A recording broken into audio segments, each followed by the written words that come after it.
I am Nick, I'm Sasha. and this has been the Chaos Twins.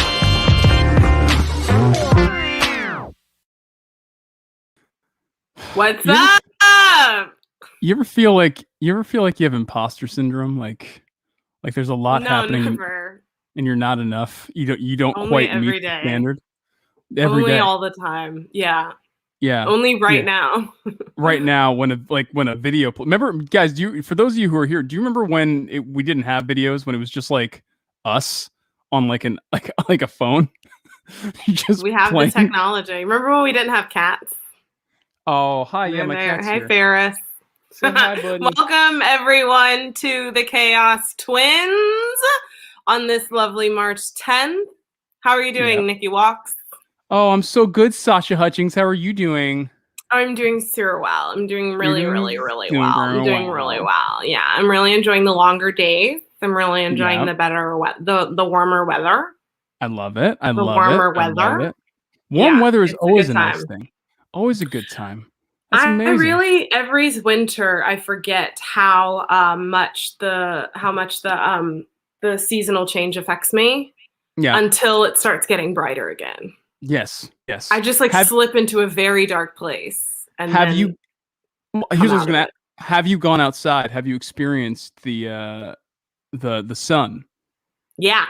You've done that. It's crazy. Yeah. It's warm. It's like this ball of warmth. Yeah, I haven't done that yet. I want to be clear.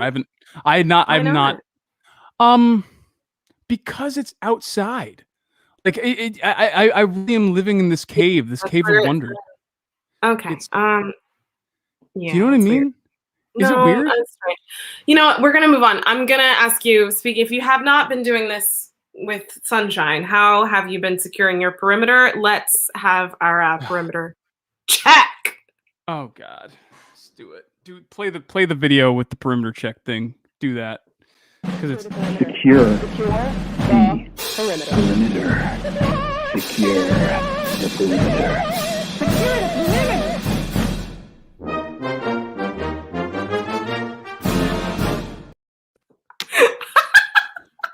Oh my God. I mean, Britney is incredible.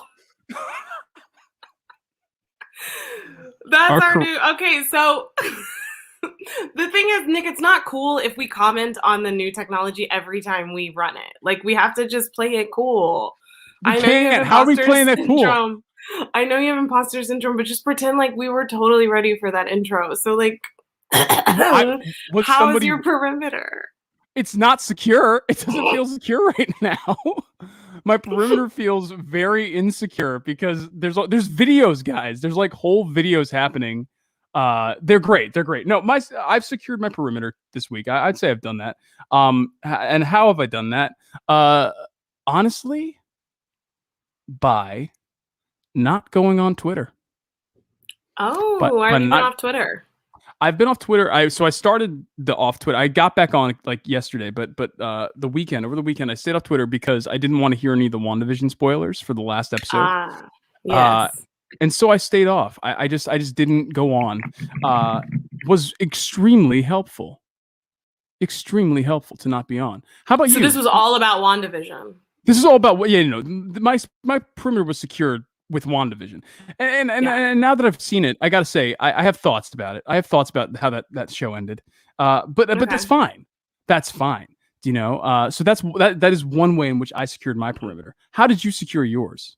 How was yours? Oh gosh, how did I secure my perimeter? Well, I think I'm in the process of doing so. I was just talking to you about scheduling, and you and I have talked a lot about freelancing. What are you pointing at? I'm just enjoying the technology. It's just so crystal clear. Nick has a new camera and he's being weird about it. But I have been fighting for my weekend. I really want to have a weekend. I really want to have a free Saturday. I don't think that I can be of service to anyone, including myself, much longer if I don't give myself a day off.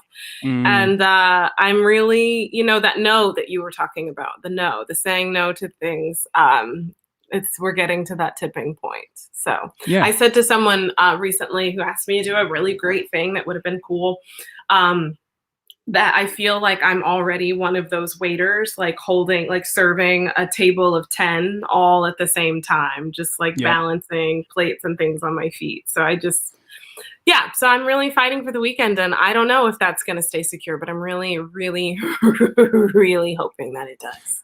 You know what that makes me think of, though? I mean, the fact of the matter is that, the vaccine is heading out, not as quickly and not as accessibly as we would like, but it's heading out, right? And in that, life is kind of coming back. What's up, Poland? Nice to see you, Poland. Somebody's watching us from Poland. That's amazing.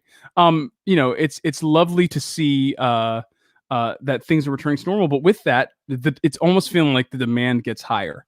Right. And for those of us who are actors, we just went through pilot season. So that was a lot. Right. Like, there's a lot that's happening.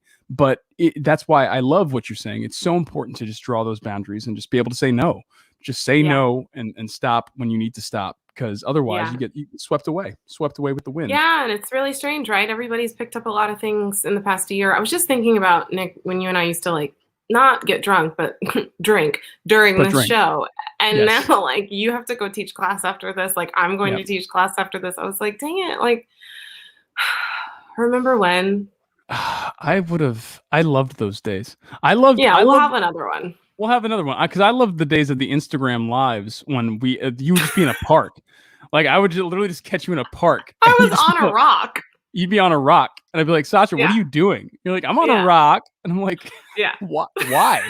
And the spider attacked me. Remember, it dropped down into the...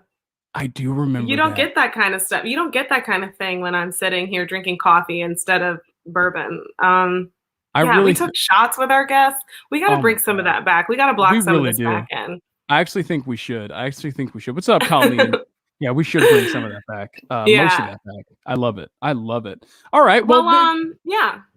Yeah. I mean, I think it's good, and I think change is good.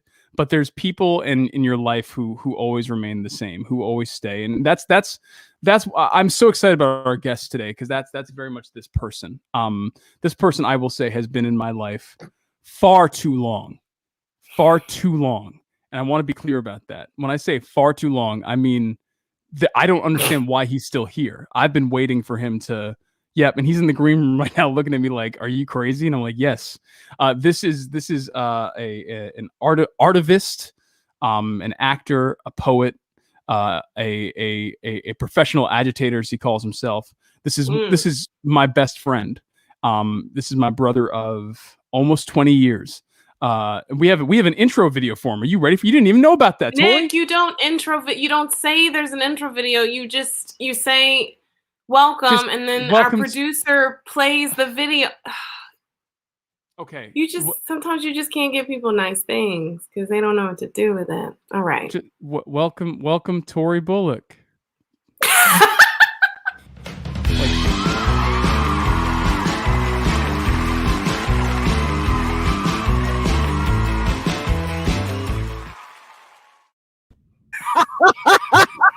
Hold on. Hold on a second. First off, hi everybody. Thank you so much for that amazing intro and introduction. My giggle came from that. I was really feeling. I was like, wow, these memories of my life and my art out here. And then we ended on Nick in New York. on one of the most, I believe that was during one of the most questionable trips I took to New York. So thank you for adding that one. Hi everybody. Our whole life has been welcome. Our whole life has been questionable, bro. Oh yes, very true. You look back at it, and there's nothing about us that's not questionable from our beginnings as friends to now. I truly question everything. That makes it sound really sketchy, Nick. Like you are super sketchy, man. I can't find you sometimes. Where do you go? Nick, this is called a phone. What you do is you dial this phone. Let me tell everybody what Nick likes to do and why he's mad about our connection, right? For me, I like to talk to my friends and text them, call them on the phone. What Nick likes to do is Nick has chosen to exclusively interact with certain people in his life through FaceTime only, with no other option, no other choice. So for me, sometimes I'm not in a position to FaceTime, so I have to say, hey, pause, and then I'll send you a text right after. Don't I do that, buddy? Don't I do that? Like 1 out of every 5 times. 1 out of every 5 times I get a text from you that says I'm unavailable at this moment. Do you know? This is like a weird like marriage counseling like sort of situation. Thank you, Sasha, for realizing that and naming the issue. That's precisely what it is. And I just want you both to know that I am not qualified to moderate this. Sasha, that's really why I was saying it. Sasha, but you have to moderate it, because otherwise we'll kill each other. And that's the thing, right? You know, you speak about a marriage. I mean, this is the man who officiated my wedding. He literally was there to officiate it. See, look at him. I really love this photo because I feel like it looks like somebody said something slick to Nick and Tory's about to handle it. Hey, yes. That's right there. I got your back right there, man. I'm protecting you. Is that what it is? Yeah, I'm protecting you, man. That's protection. That's not what that looks like, man. It looks like you angry about something. You real mad. You real mad. Yeah. It's a really what you say moment. That's what it really feels like. It's like, lean in. Yeah, why are you taking a picture of me? That's what it feels like. That's what it feels like. Why are you taking the picture of me at this wedding wearing this suit? I'm sorry, that is not an approved photographer. Exactly. Get out of here. Get out of here. You know who my man is. You know what's going on. So, but Tory, where did we meet? Describe the story of how we met. Oh man. Okay. Oh, I remember exactly where I met you. Way back in the day, there was a show that was putting together called Articulation. It was like a poetry meets theater show. And I was 18 years old, and I'm working through this theater company called Company One in Boston. And it was funny because essentially what they were doing is like collecting the Avengers of youth poets at the time in Boston. So they were kind of like, who's doing that what poetry? They called you? What? Yeah, we called it. Good. The Avengers of youth poets. that's what it said on Nick's business card back in the day. But we were the Avengers of youth poets, right? And we were looking for auditions and people to like squad up. So we were holding this audition in Brookline at this old theater called what is it called, Nick? The Coolidge Corner. Coolidge Corner Theater. I walk in and the dude's like, all right, so we got somebody you're gonna look at today, you know, his name's Nick, blah, blah, blah. I'm like, sure, whatever. Nick comes in, and the thing you need to understand first is that I'm older than Nick. But at the time, Nick has always looked like this, essentially, ever since he was like 15 years old. So when he comes in, I'm like, yo, he's good, but I don't know if we want to have a grown man out here with the Avengers of the Poets out here. I don't know if he's going to fit. The Avengers of youth poets. Exactly. Youth poets, not grown man poets, right? So, but no, I remember connecting with them. And that was the first time I met you in your chaos. And you came up and you did some poem or a song, I think. And then I was like, all right. And that started this long, long battle that we've been engaging in ever since. When did you find out that I was, in fact, younger than you? Literally 5 years. That's what I'm trying to say. Maybe 5 years later, we were sitting around backstage one day in the green room and kicking it behind the show. And then somehow his age came up. I was like, wait, you're in high school? Like, how much older did you think Nick was? How many years older? Maybe, I thought he was maybe 7-10 years younger than me. No, I mean, older than me. Like, older than you. And how much younger is he? What is the actual age difference? What is the actual age difference, Nick? 2 years. 2 years younger. Yeah. 2 years younger. 7 to 10 years. Yeah, 10 years. It made me Do we have a blast from the past? Do we have a little shot of these guys meeting around that time? There it is. There they are. There it is. Corey, there you have. Yeah. Nick does look a little grown. I love this picture right here because this picture I've always called the two sides of every black man in America. Please explain. We're constantly straddling this line between, hey, I'm business and I'm handling my business, and then the complete party that's just like, all right, man, you need to be reined in, get it together. So I'm with those two sides. That's right. That's right. Tory, we did many poetry shows together, and I would always show up. I would act a fool. I would be a complete idiot, and I realized that. And I want to say right now on the air, I'm sorry if I ever brought my idiocy too deep into your show. I want to say that to you. You know what I mean? Thank you so much, Nick. So just so we're putting it out there, just so I'm clear, you're apologizing for showing up to a show where we're about to go perform in front of people. Yeah. Right before you go on stage, you decide, you know what? I need to take my shirt off and wear a leather jacket and go on stage, and do this poem with no shirt, a leather jacket, and some green cargo pants. Yeah. Was this the leather jacket, Nick? Was this the leather jacket with the orange stripe? This one? Yes. Yeah, that's that one. We got to get more pictures of you in that jacket. There's plenty of them. Did Sarah take any before she made you give it away? No, she did not. She said, "Get out of here." She scrubbed your phone. She said, "Please stop wearing that." And to Tori's point too, what was funny about that moment was that was a time when I believed, and we've talked about this, Sasha, where I believed that you got strong not by going to the gym, but just by drinking muscle milk. So so I was drinking a lot of muscle milk. This was that phase of your life. This was that phase of my life. Well, I was nothing wrong with it. I was a little heavier than I am now. Shut up, Tori. Shut up. Tori has thought. No, I just want to add, because if anybody out there thought when I said, "Oh, he came on stage with his shirt off and he had a leather coat on," and that sounded cool. No, it wasn't cool. He had hair all over his body. What you see in that little triangle he's revealing to you guys right now, it is just everywhere. And he came on stage with that, and he just told us about the muscle milk, so he wasn't, where he is now. Hey. Oh, that's muscle milk. Hey, baby. Muscle milk. Yeah, look at those cheeks. Oh, God damn it. That's hysterical. Wow. This is bad. Well, let's get into. Well, wait. We want to do a tag him for Tori, don't we? Yeah, we do. So Tori, we have a segment on the show called Tag Him, and we wanted to tag you. We asked you about a business, tag someone who's doing the work, activism, community service, arts in action, and or otherwise, who is making their corner of the world a better place. And we asked you, and Tori is obviously from my hometown of Boston, Massachusetts, and we asked him, is there a Boston business that is doing that? And you gave us what? What was the business that you gave us? I gave you a little business called Mita Boston. Mita. Look at that. Yeah. So what's the talk? It's delicious. It's a lovely black-owned Boston here in Boston. It's a lovely black-owned Boston in Boston. It's a lovely black-owned business over here in Boston. I actually don't know a ton about it because it just recently came into my life. But they're kind of like it's weird because it's not weird, but lovely to my taste buds because it's an Italian inspired establishment, but it's like owned and operated by a black dude.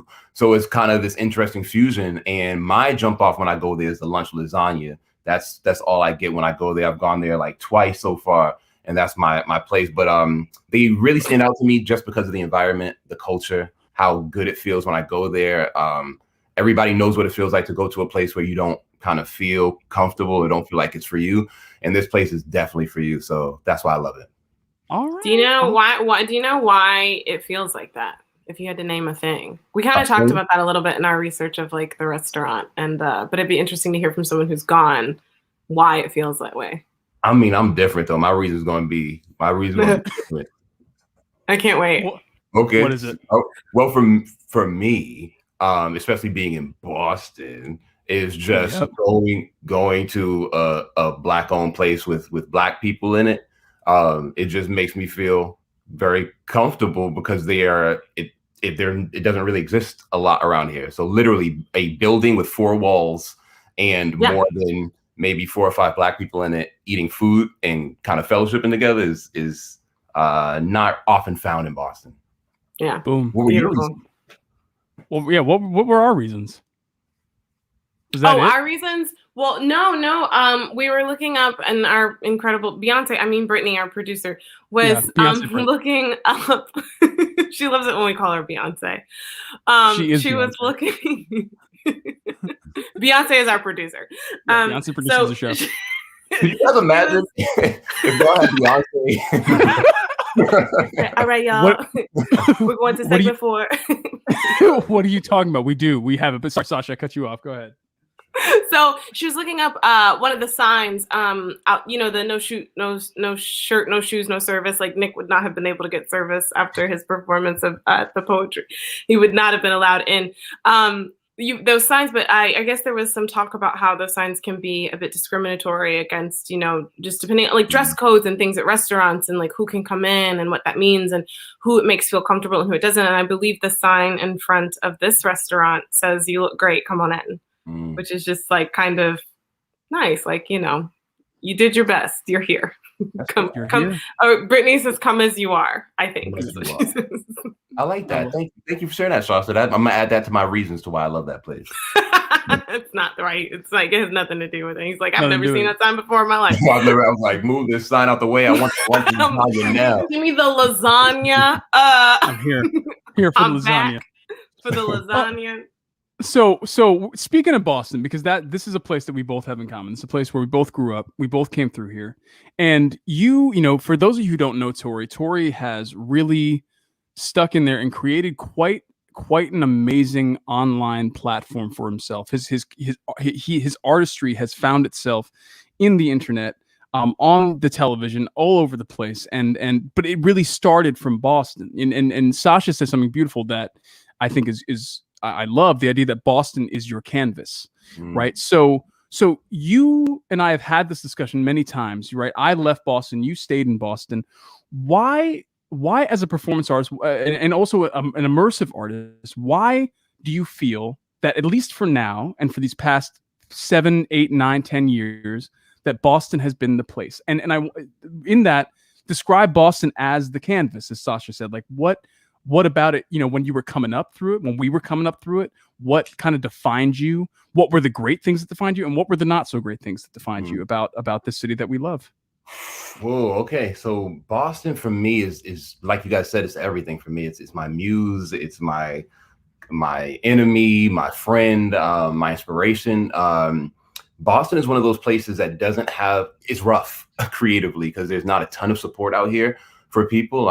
If you go to a place like Philly, New York, like there's kind of all these places and not just the bigger institutions, but even smaller places that can help an artist in their journey along. For Boston, it's strictly kind of like education, history, institutions. That's it. And if you don't want to play on that field, there's not much for you. So coming as a Black dude from Dorchester, which is the hood for Boston, there wasn't a ton of doors being opened for me, not a ton of spaces saying, "Hey, come on in, we want to hear what you say." So it kind of birthed this, I'm going to make my own thing, and not only make my own thing, but also shine a light on the things that are bothering me and a lot of the inequity that exists. In terms of why I stayed here, honestly, being completely real, I heard a quote a long time ago from one of my favorite creators ever, Steve Martin. And he was talking, he was like, "Yo, people ask me all the time, like, how do you get in the business? Like, how do you get on? Like, how do you build your career and stuff?"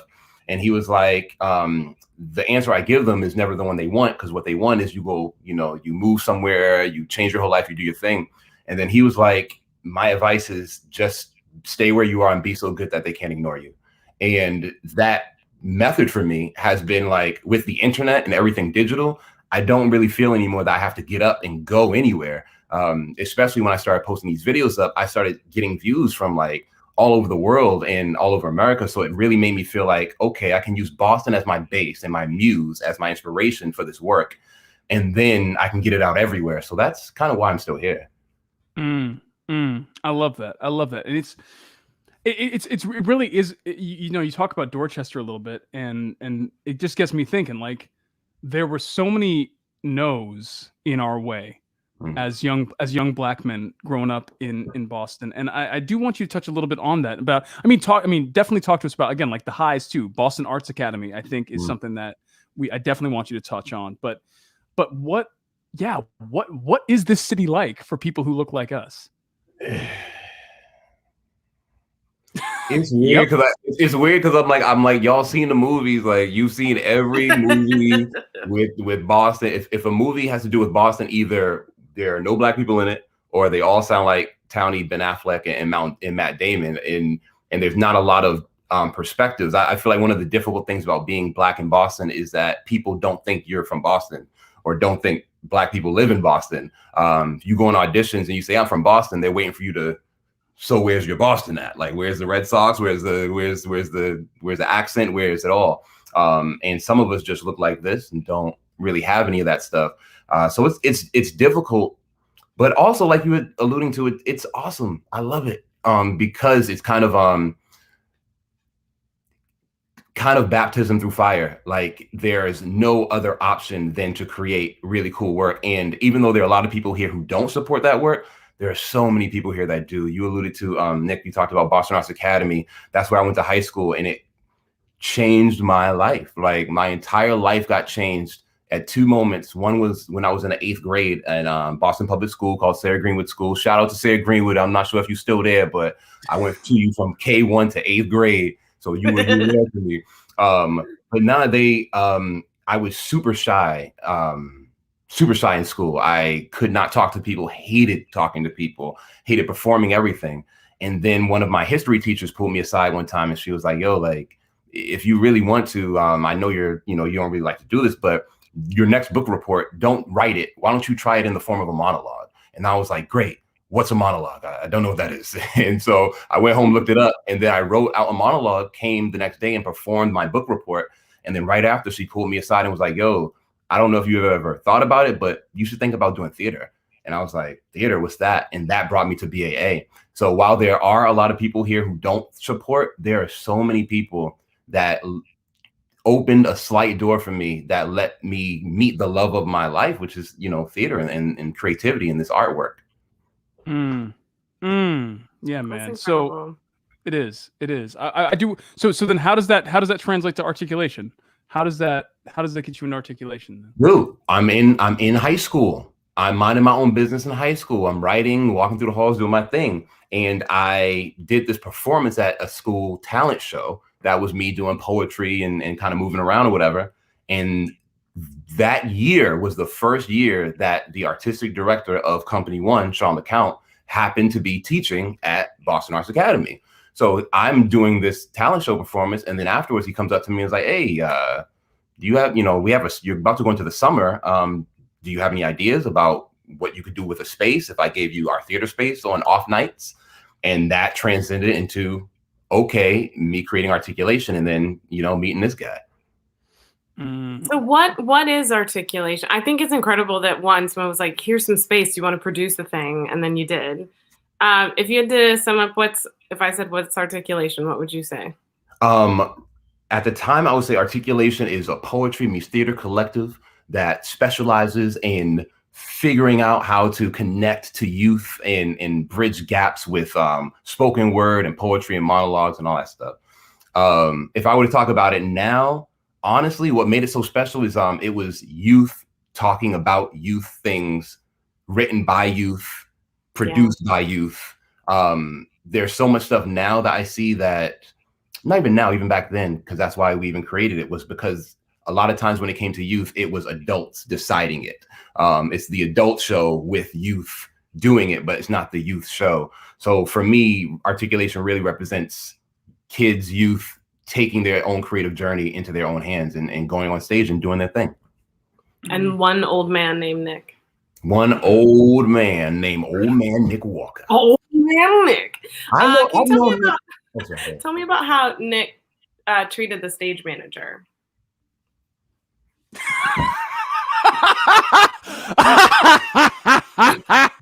I knew it. Listen to me right now. I got one of the most legendary, horrifying stage manager theater stories, tech week stories of all time. Oh my gosh. Okay. Give it to us.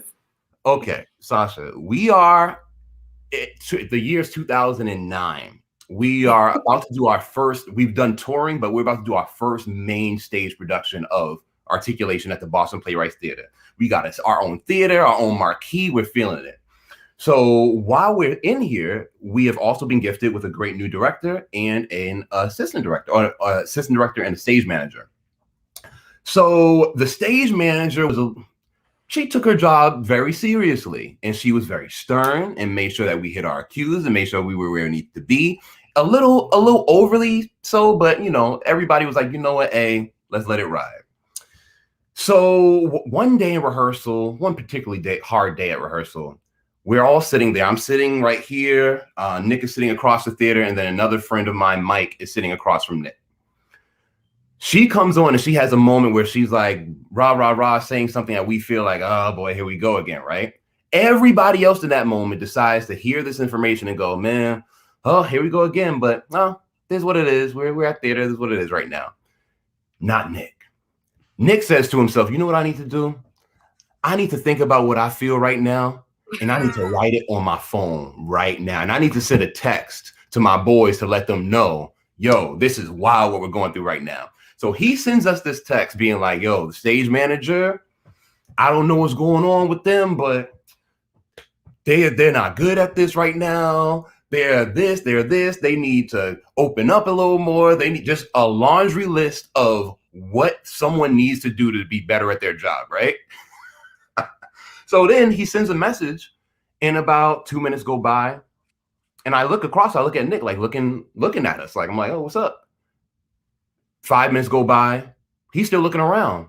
He sent the message to us, but my phone didn't vibrate, and Mike's phone didn't vibrate. Sasha, do you want to know whose phone was vibrating?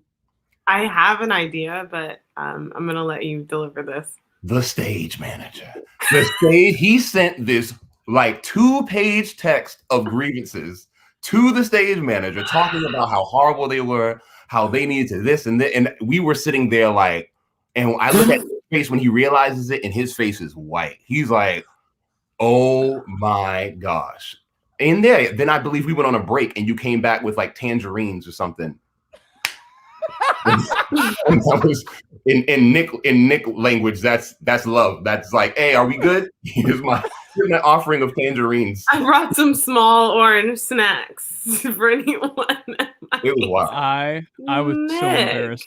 I went overboard that day. That was not a good day.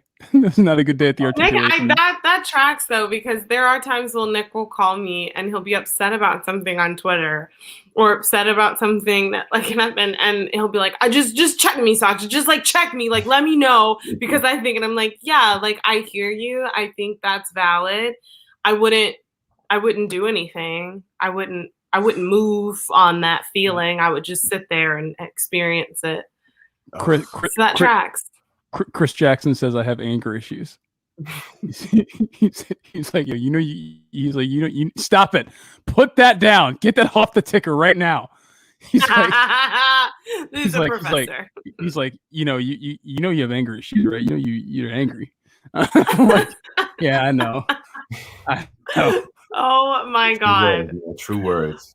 Okay, so we want to kind of talk about the immersive nature of the art that you create. I think that's why it's so interesting that you have stayed in Boston, have found a home there, or not found a home, have made yourself sort of like your own space there. And because it seems like you use the environment that you're in as a lot of inspiration. So we want to talk about a couple of we're going to go through a couple of things that you've created. And the first being the gentrification game, which is really, talk about like drawing and pulling from the city that you're in and the experiences that what's happening in the neighborhood. Will you tell us like what brought this about and kind of how it works? Absolutely. One day I was working at a summer camp, and every summer I go up to camp, and I was teaching these kids, and I was like, man, I really wish there was a game. Like I was playing all these games with them. I just was like, man, I wish there was a kind of a video game about the issues that we were going through. Like if it was called Black, the video game, what it feels like to be Black through a video game. So that was the nugget of the idea. And then by the time I got back home, I had made this video about gentrification in Boston.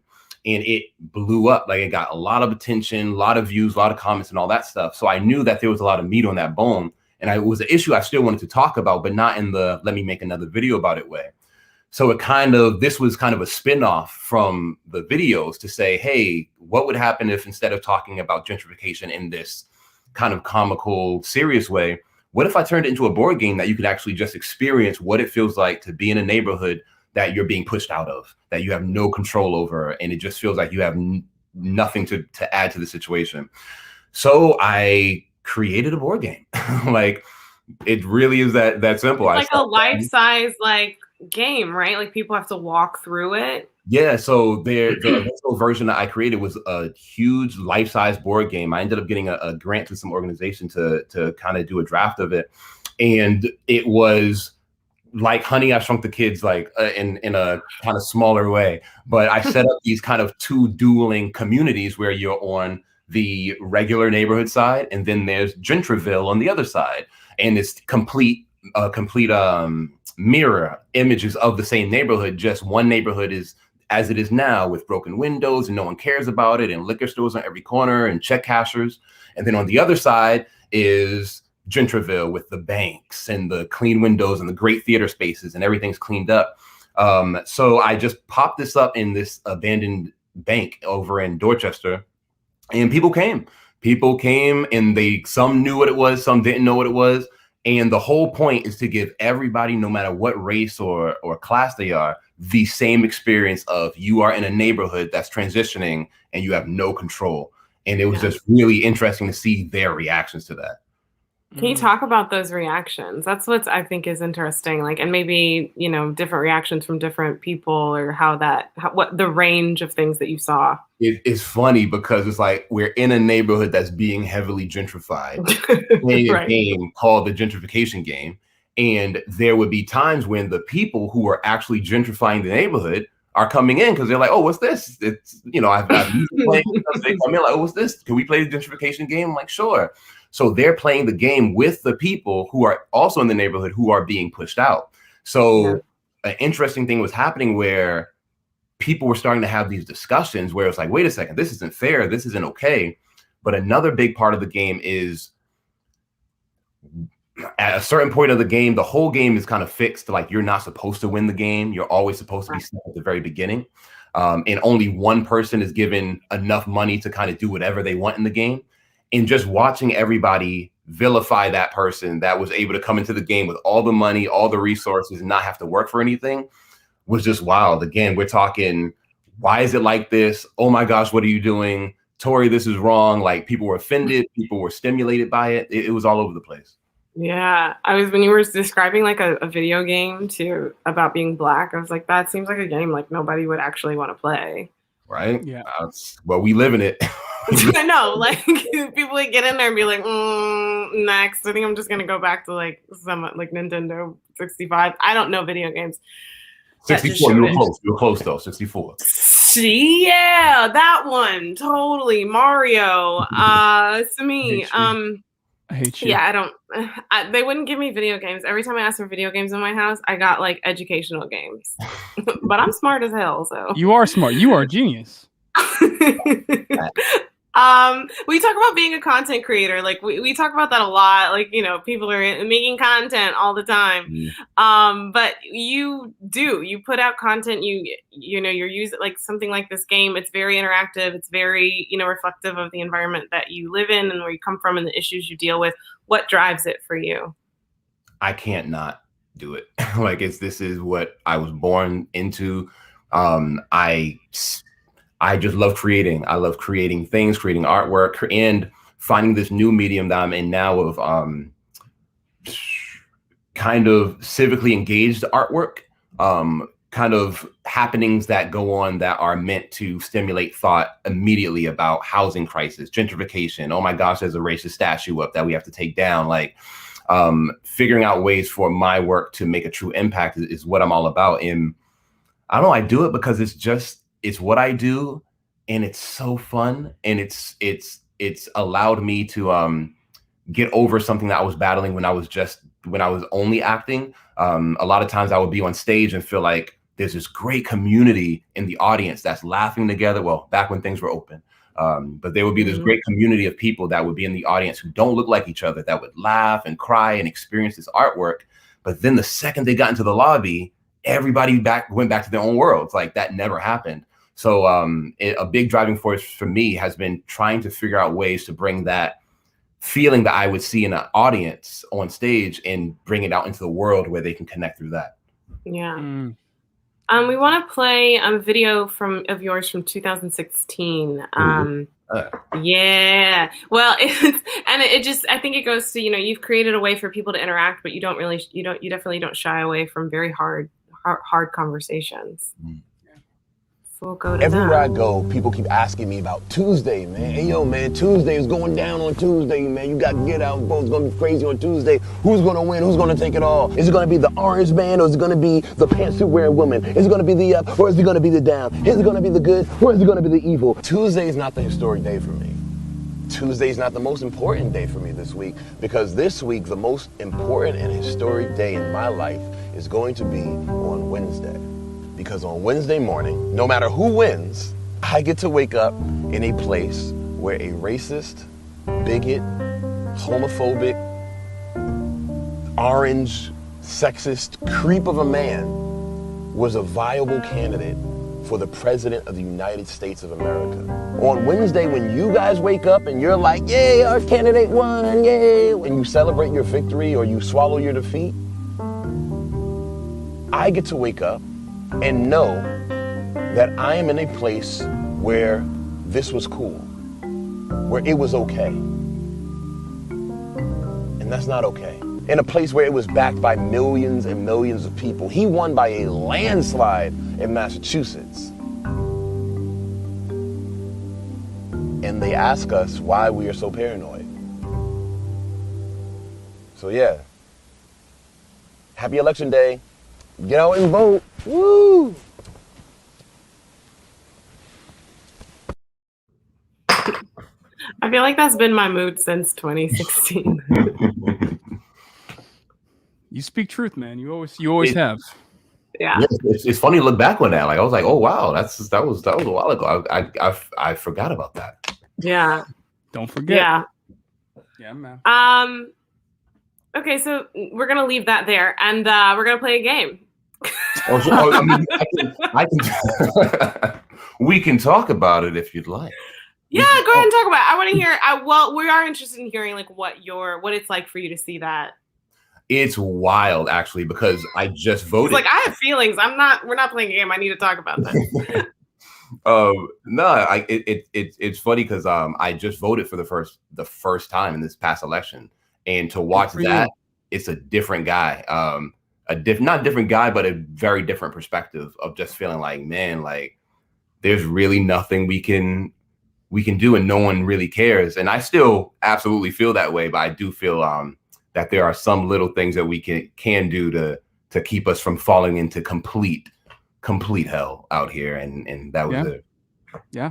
Yeah. No, but I love that you've always been so open about that. I love that your journey through this has always been something that you have used and allowed other people to take part in, right? Because that's the beauty of art, is that we share these questions we share these things that we're struggling with, and we push forward through them. And through our pushing forward through them, somebody else might be able to push forward through them. So I've always loved and respected that about what you've done. So yeah, good video, man. Good job.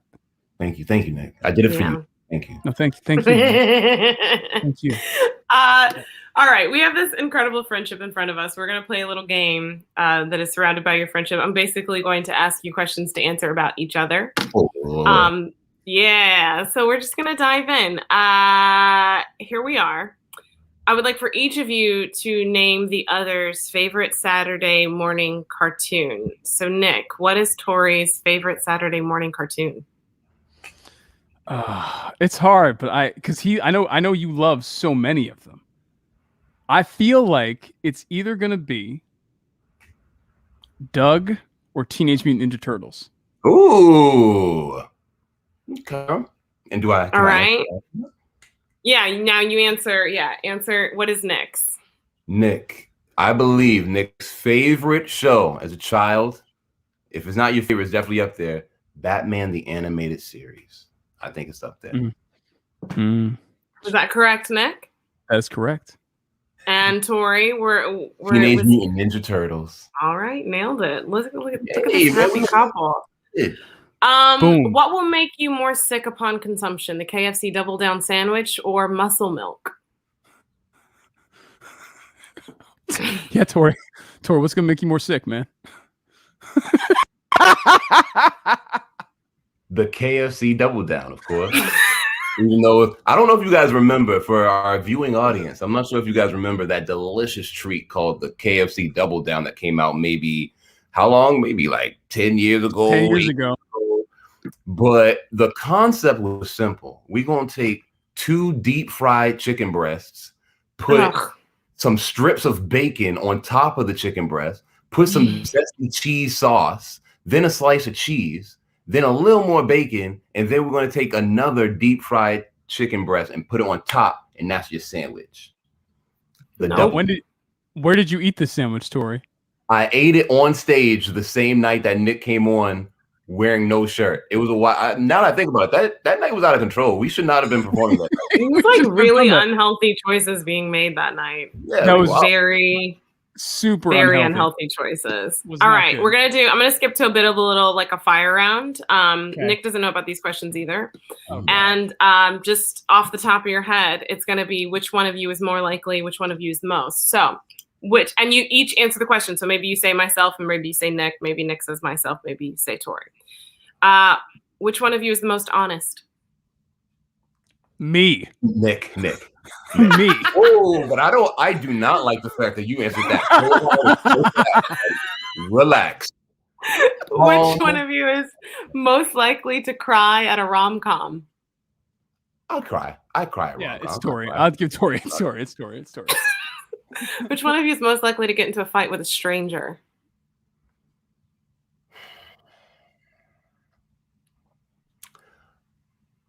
Honestly, I'm gonna say, I think it's actually you. I think it might be you. You think it's me? Is it me? Nick, we already know the fact that you clearly have anger issues, and you're trying to act like you ain't about. This one might be a draw. It might be a draw. All right, final. Most likely to ghost the other one because they are busy working. I want to say Nick, but what's your what? There is a long history of trying to get in contact with Nick and Nick vanishing off the face of the planet. That's true. Speaking of vanishing, I don't know if there's time for this, but I do have a Nick vanishing story, so I can shut down this whole Tory's a flake thing. Yeah, please share it. I'm going to turn my lights on in my bedroom, but yeah, share it. I don't want to hear the story. Keep talking. Go. That's sure. That's great. So me and my friend Mike came. Me and my friend Mike, we come to New York on Nick's request. Meet me in New York. Let's hang out. We get on a bus. Before we get on the bus, we hit Nick up to say, Nick, we're coming to New York. Are you good? He's like, yeah, man, we're good. Come on down. We get on the bus. And this is after a show, so it's maybe 12 o'clock at night, midnight. And we're going to pull in maybe around 3:30, 4 a.m. We're texting Nick the entire time. We pull into New York around maybe 3:30. We're texting Nick, no response. We're texting Nick, no response. We're hitting Nick up. We're calling him, no response. Me and Mike are roaming the streets of New York City. We went to a park. I don't know if you've ever seen two dudes that are like two grown men at a park on swings around 5 o'clock in the morning, but it's not the best look in the world. And then we got breakfast. And then around I think it was like maybe 9:30 or 10 o'clock that morning, Nick randomly hits us up with a message being like, hey guys, you guys ready? And then we go see Nick. Thanks, Nick. I know Nick is literally hiding behind the mic, like behind his microphone. It was really bad. It was really bad. It was not a good day. I didn't oh my God. Right. I didn't do that right. Yeah. Well, we're going to take a little mini break. And we have a short word from our sponsors. You guys were really coming up. I told you Beyonce's our producer, and now we got sponsors, so we got to play the ads. Here they come. Your Black Friend Consulting Service is a spell check for your racism. Yes, this is 100% real. A sample menu item includes if you're in need of just looking like you have a black friend. We have you covered with these delicious extras. Tory will like your post for $5 or comment on your post for $10. Or the Pro package for $100. Tory will review your work and not only tell you if something is racially problematic, but also offer suggestions on how to fix it. The next time a company wants to roll out a new marketing campaign, they're free to run it by me first. If any problematic words, images, or ideas find their way into the work, I'll be real with them. So you can contact Tory at helpmetory@gmail.com. You can text him at the number there. You can pay him on Venmo or PayPal. Just hit him up. Give black people money, y'all. You can just give black people money. Just give black people money. That's I think what this whole thing is about. Put it in a susu. Yeah, and it's This is a real thing. Well, this is a semi-real thing that you put up. It's real. Tory. It's very real. He said, no, really though, Venmo me. I'll tell you if it's racist. No, what really happened is that like I was working at these places and it always felt like we were wearing these white gloves when it came to discussing race or racism or whatever. And it felt like I kept seeing people make mistakes of clearly racist stuff, making it through into some marketing or a weird line or a weird piece of curriculum. So I was like, look, if you guys want to, just hit me up and I will check your work for you. And it's honestly something I was doing before I started this ridiculous service, and gave it a name of just being like, hey, I'll hold you accountable. But I gave it a name and people have actually really been doing it when I posted about it. And the reason why a couple of people told me is because they are too afraid to ask the regular black people in their life these questions, because either it's a really bad question or they don't want to look silly or they don't want to offend the person or whatever. So to kind of give them permission to ask, it was a nice little experiment. That's terrifying. I feel like this is a good business. I mean, we've been talking a lot over the past year as well, like with, a lot of people starting companies and things, starting D&I work and trying to like fix things, but then asking for a lot of free services from, free consulting services from people of color to ask these questions. And I'm like, yeah, like it's really not hard. You just Venmo me $5 and I will check that sentence. Yeah. Exactly. Spell check. It's a spell check. Yeah. I love that. No, but it's a spell check for your racism. And that amazing commercial, of course, created by Beyonce, Brittany M. Bigelow, in Beyonce Britt in the studio. That's your name now, Beyonce Britt. That's who she is in the studio, being awesome.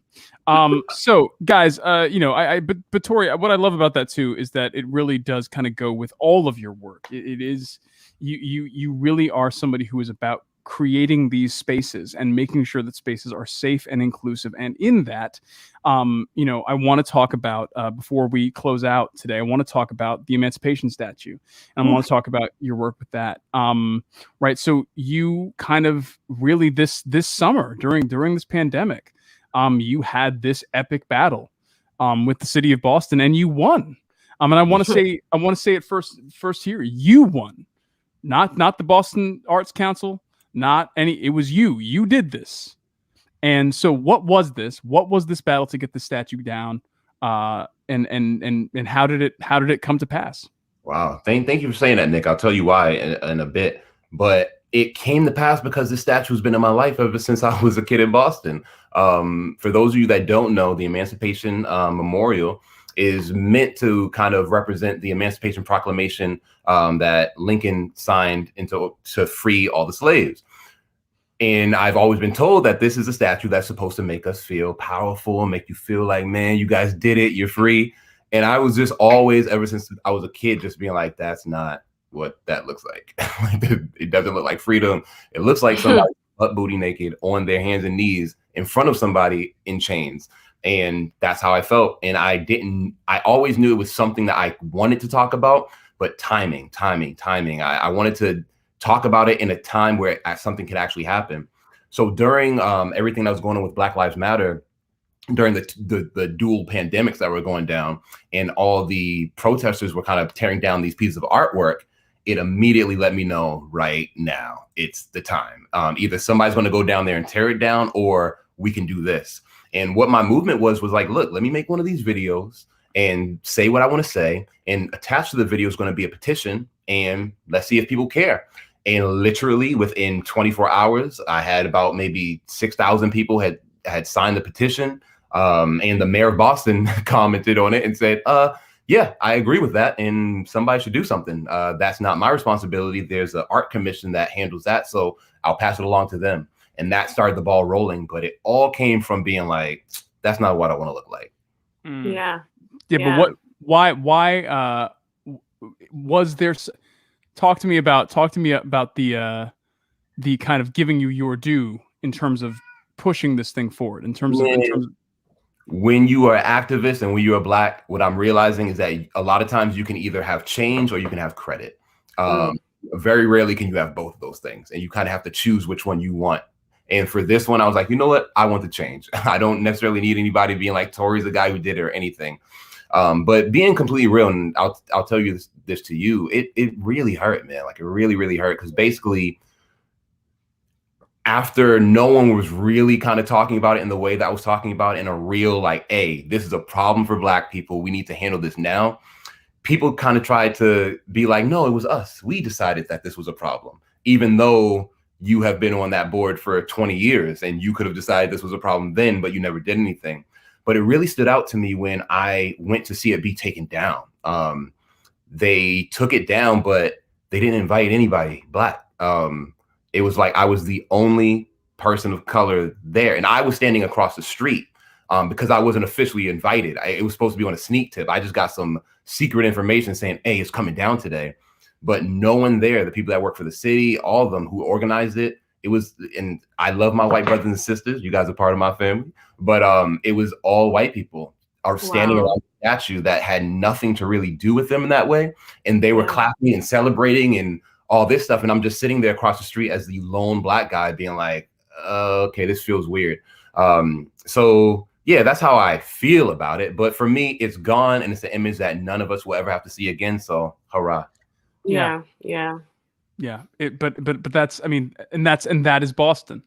That image that you just described to me, that is Boston. Yes. And wow. And we survived it, and you have done Boston so proud. And you know, I am as your brother, as your younger brother, I am so proud of you. So you know, keep doing what you're doing. Now, we like to end our episodes with the James Lipton 10, because every guest who comes on would probably have been interviewed by James Lipton at some point. You know, James Lipton inside the Actor Studio. You obviously are right in that echelon with us. We love these questions, so we're going to ask them to you now. Yep. So Tory, the James Lipton 10. Tory Bullock, what is your favorite word? Start. What is your least favorite word?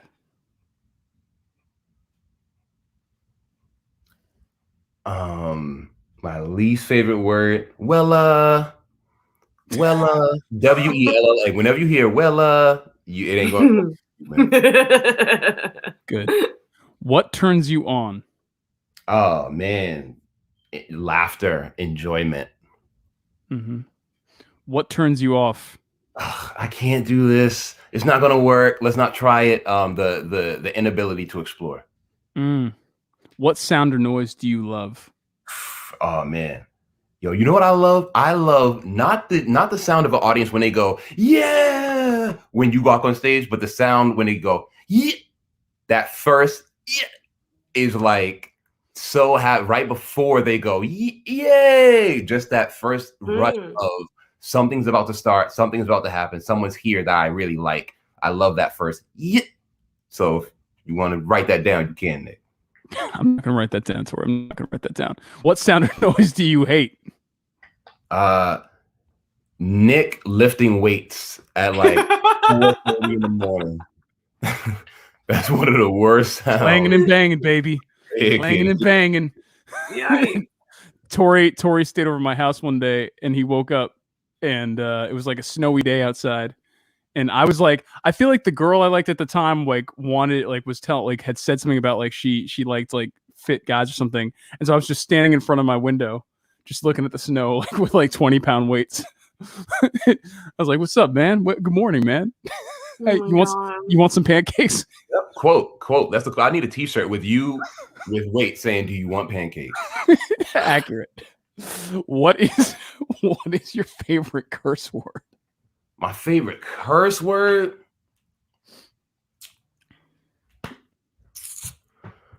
Not really a big cursor, but one that I use a ton right now, and I use it's a clean curse word. I use mother-ish. Mother-ish is my curse word of the day right now. Mother-ish. All right. That's interesting. Interesting. What profession other than your own would you like to attempt? Oh, okay. A couple. I want to be a dancer. I would love to be a dancer. I would love to be a dancer. I don't know if I want to be on Broadway or be a Broadway actor as much as I just want to play the role of Seymour in Little Shop of Horrors. That's just my jump off right there. And a UFC fighter. Those are my three. What profession other than your own would you least like to attempt? Man, anything that has to do with kind of four walls and a desk and or a kiosk or a cubicle and just data entry, crunching numbers. Nah, not for me. I love that. And finally, if heaven is real, what would you like to hear God say when you get to the pearly gates? Don't worry, man. Nick ain't gonna be here. Oh, I'll kill you. I'm gonna be there drinking muscle milk. Thank you. You are, Tory. Here's your HGH. It's like Nick's not here. Psych, muscle milk. You want those pancakes? You want those pancakes, man? Pancakes. You want the pancakes? I used to make such good pancakes. They were so good. I still make them from time to time. Tory, I freaking love you, man. You're the best. Where can people find you if they want to find you? I know we've been throwing it on the ticker, but just in case, where can people find you? If you want to find me, I'm my main. Hey, this is where I'm posting all my work is actually on Facebook. I find a lot of great traffic on Facebook. So if you want to look me up, just look up Tory Bullock, first name, last name on Facebook. But also I'm getting my Instagram popping these days. So if you want to look up me if you want to look me up on Instagram, just look me up at Tory Shiloh and you'll get access to all my videos, all my projects, all my thoughts. Gross. I don't like access. I don't like that. That's a word I don't like. Access. Access? Why? What do you mean? You get access. I don't know. It's just like, am I like coming into your garage? Like, what is it? Like, do you know what I mean? Like, are you on a private property? Nick, you just made it weird. You made it weird. Let's wrap up. Just do a clean wrap up, man. It's good. Good, man. Want some pancakes, man? We haven't had one clean transition with Nick. No, we haven't. Thank you, everyone, for tuning in to Chaos Twins. We will be back in 2 weeks on March 24th. We're doing a very special women's panel. Yeah. Basically, it's going to be a kiki with me and some of my fabulous, fantastic, incredible female friends. Yes. And Nick. I'm literally just going to shut up. We might let him talk. I don't know. No, I'm not talking. So we're really excited about that. We'll see you on March 24th at 4 p.m. And is there anything else we're supposed to tell them to do? Tag us? I don't know. We'll see you in 2 weeks, y'all. Look us up at Chaos Twins on Instagram, on Twitter. And thank you to Beyonce Britt in the studio. Thank you to Tory Bullock for being here. Guys, have a great 2 weeks, and we'll see you soon.